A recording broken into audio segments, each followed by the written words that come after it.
So you want to have a drone flight.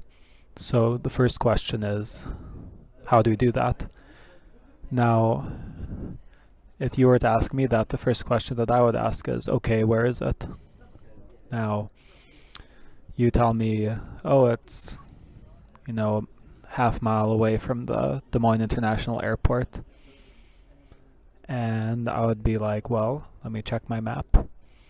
So I see it's right here, the Raccoon River, and I would tell you, I go to this website, this is skyward.io.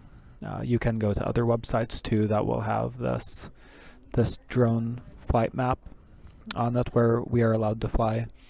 So the way that this map is set up is it will tell you at what elevation you can fly. So in this red zone it's 0 feet, so you cannot fly a drone anywhere in this zone.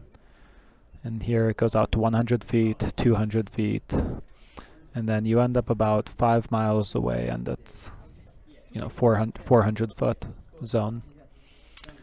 Now for certain airports we need to apply for a authorization, so now do that on this website. So we just select the zone, what time it's going to be, and then submit an instant authorization online for this website. Now the second question I ask is what kind of area are we looking at?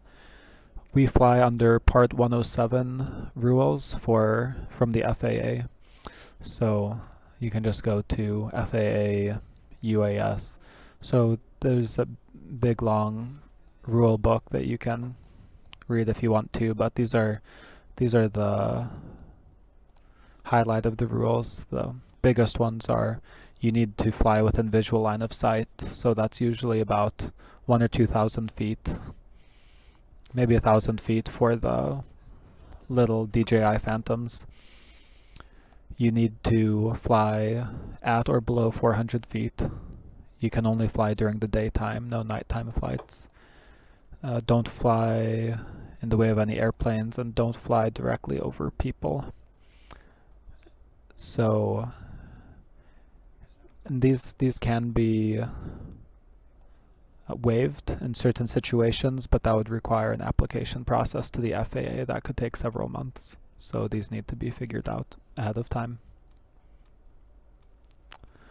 So once we have those things figured out, the next question that I would ask is, what kind of shot do you want? Because that will tell me what kind of drone we should use. If you want these cinematic drone videos, I would use a DJI Phantom 4 or another quadcopter system. These are some videos that I took of project sites for McClure. That can take 4K video, can take HD pictures. It's not quite the same resolution as you would have in a high-end DSLR camera, but it's good enough for most people. Now, if you say, I don't want a video, I want a map, then I would say, well, what's the area? For about under 20 acres, I can map that pretty easily with a Phantom. But if you get beyond that, then it's going to take longer and may not have the battery life. So I would suggest that we should use a fixed-wing UAS. So here we have a SenseFly EB taking off.